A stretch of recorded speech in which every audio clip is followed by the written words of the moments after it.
เฮาสิบ่เคยคิดสิ่งที่มันเป็นอกุศลเลยคิดก็แต่เฉพาะที่เป็นกุศลพูดก็เฉพาะกุศลทำก็เฉพาะกุศลกุศลคือความไม่เบียดเบียนทำร้ายให้ผู้ใดผู้หนึ่งเสียชีวิตและทรัพย์สินตลอดทั้งคนและสัตว์แล้วก็พูดให้แนะนำเป็นกำลังใจคำพูดที่บ่ได้มีการส่อเสียดที่บ่มีการทำลายกันแนะกันแหนหรือทำให้ผู้อื่นเสียหายชีวิตและทรัพย์สินทำก็เหมือนกันคือการกระทำนะกระทำทางกายอันเป็นรูปประทับวัตถุสิ่งทั้งหลายเหล่านั้นล้วนแล้วแต่เป็นประโยชน์ทั้งบุคคลและสัตว์ผู้ใดเฮ็ดได้อยู่จังซี่ตลอดชีวิตแม้นปรารถนาพระนิพพานบุคคลผู้นั้นพึงเข้าสู่พระปรินิพพานได้ในปัจจุบันสมัยหมายถึงศาสตร์นี้เลยคิดอิหยังก็แล้วแต่คิดอยากให้ทานคิดอยากสวดมนต์สาธยายธรรมบทนั้นบทนี้ชักจูงชักชวนคนเข้าวัดฟังธรรมคิดดำริคือคิดอยากช่วยเหลือคนทุกข์คนยากตกทุกข์ได้ยากคิดอยากช่วยเหลือให้การศึกษาคิดอันใดก็ได้ที่มันไม่เป็นไปเพื่อความเบียดเบียนทำร้ายผู้ใดผู้หนึ่งเสียชีวิตและทรัพย์สิน ตลอดชีวิตนี่คิดแต่แนวเดียวนะ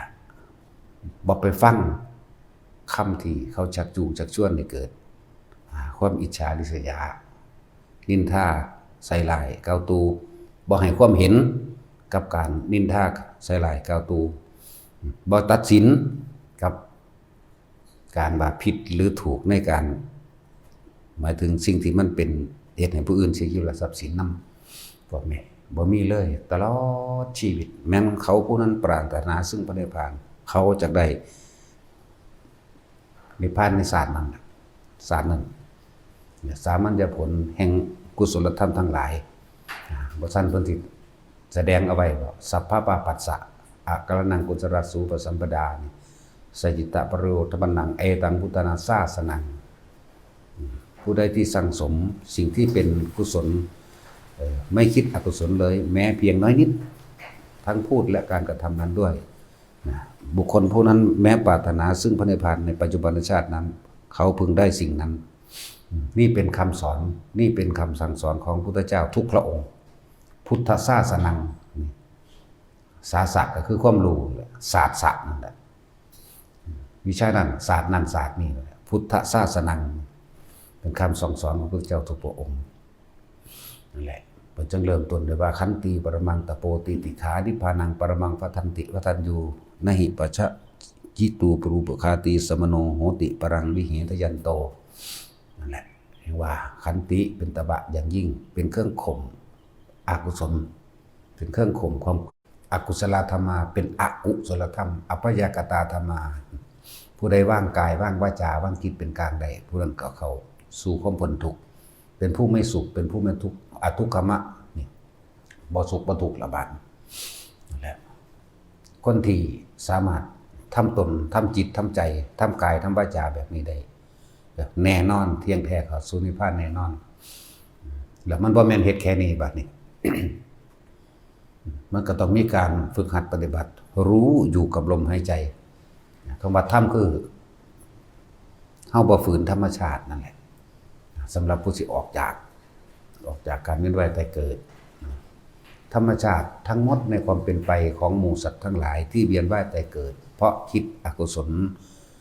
ธรรมชาติของสัตว์ทั้งหลายที่เวียนว่ายตายเกิดในทางที่ดีเพราะทำสิ่งที่เป็นกุศลแต่ธรรมชาติสองอย่างเราต้องวางนั่นแหละเหนือธรรมชาติเนื้อโลกเป็นโลกุตระเป็นซื่อมันซื่อได้ที่จริงบ่มีหยังบ่มีแบ่งแยกหยังบ่มีการแบ่งแยกคนสัตว์บุคคลสิ่งของจิตเป็นกลางมันบ่แบ่งแยกเราสิสร้างเฉพาะสิ่งที่มันเป็นกุศลอย่างเดียวจังว่าพวกเขาเมื่อเดินทางมาถึงจุดนี้แล้วเดินทางมาให้มันเป็นสุดท้ายนะบ่มีความหวังบ่มีความปรารถนาไปในภายภพหน้าอีกให้ชาตินี้ทุกข์กับทุกข์ที่สุดในชาตินี้แหละใ ให้มันสุดทุกข์อยู่ศาสตร์นี้ความคิดทั้งหลายเฮาสิบ่คิดนึกปรุงแต่งในความอยากได้และอยากเป็น เพราะว่ามันอยากได้กับมันอยากเป็นเฮ็ดอีหยังก็คิดหาตั้งแต่ผลประโยชน์และกำไรบ่ต้องบัดนี้เฮากระทำดีหรือช่วยบุคคลใดสัตว์ใดก็แล้วแต่นี่ไม่หวังผลประโยชน์จากบุคคลที่ช่วยจากบุคคลที่ให้จากบุคคลที่ทำเฮาสิบ่หวังบ่เอาอีหยังเฮ็ดซื่อๆทำเฉยๆทำแบบปล่อยทำแบบว่างแต่เฮาบ่ปล่อยแต่เฮาบ่ว่างเฮาก็ต้องเวียนอยู่นี่แล้วทำแบบปล่อยทำแบบว่างคือบ่หวังผลนั่นเองใครจะยกย่องเชิดชูว่าดีก็ช่างใครจะสาปแช่งว่าเลวก็ช่างนั่นเป็นเรื่องของเขาเฮาเข้าใจธรรมชาติของคนของสัตว์ถ้าถูกใจเขาก็ยกย่องว่าดีถ้าไม่ถูกใจเขาก็สาปแช่งว่าเลวก็แค่นี้เฮาสิไปถือเอาทั้งดีและเลวมาเฮ็ดหยังจังว่าคำว่าปฏิบัติธรรมก็คือทำจิตให้เข้าถึงธรรมชาติของหมู่สัตว์ของโลกของวัตถุธาตุทั้งสี่ดินน้ำไฟลมและใจของหมู่สัตว์ตราบใดที่เขายังมีความหวังความปรารถนาเขาก็เวียนว่ายตายเกิดไปตามความปรารถนาของเขาจังว่าเฮาก็มีเครื่องอยู่ของเฮาเอง การอ่านหนังสือธรรมะการฟังธรรมะนี่ก็เป็นกุศลธรรมเป็นกุศลธรรมะเป็นกุศลการพูดสิ่งที่ดีแนะนำอาชีพการงานที่ไม่ใช่การเบียดเบียนนี่ก็เป็นกุศลธรรมการเข้าสู่การเจริญฌานทรงฌานเพื่อให้จิตตั้งมั่นเกิดสมาธิได้นี่ก็เป็นกุศลธรรมเฮาก็อยู่ของเฮาอยู่แบบนี้แหละอยู่ไปเพียงแค่ตายเท่านั้นเองจะว่ารอวันตายก็บ่ได้ว่ารอดอกก็อยู่ไปจังซั่น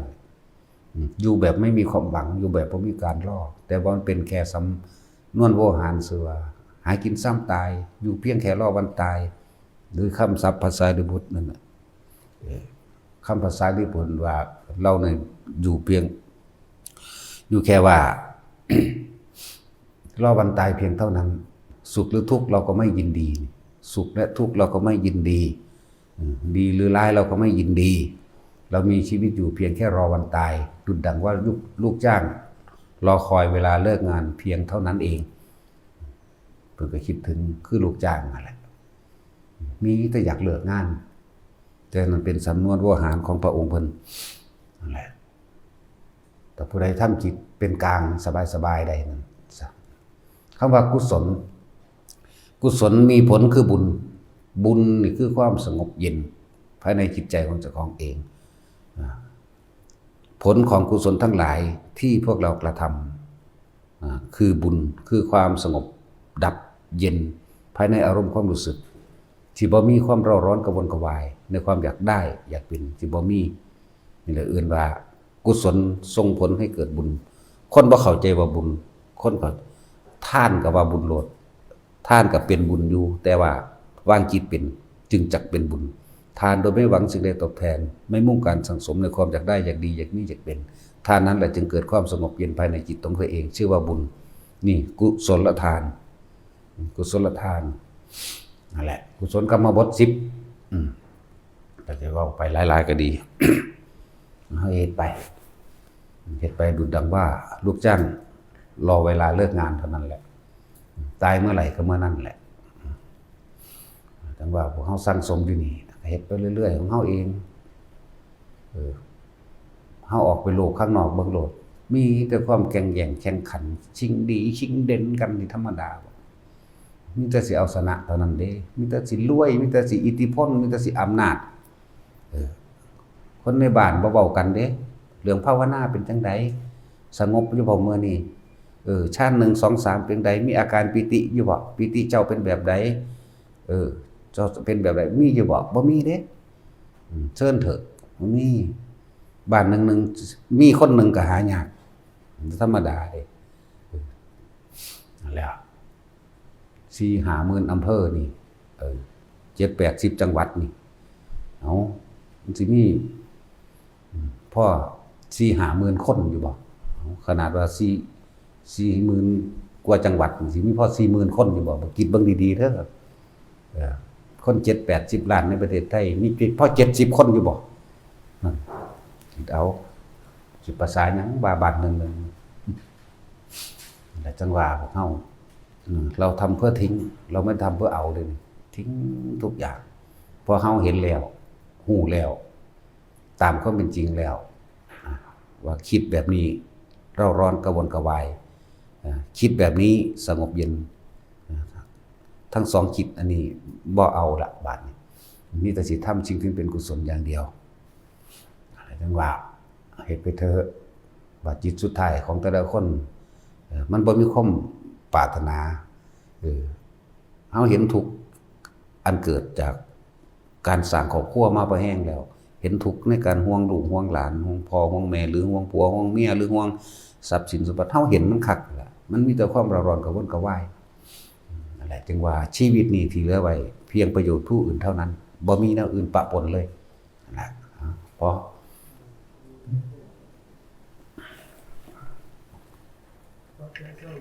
930 บาทครับ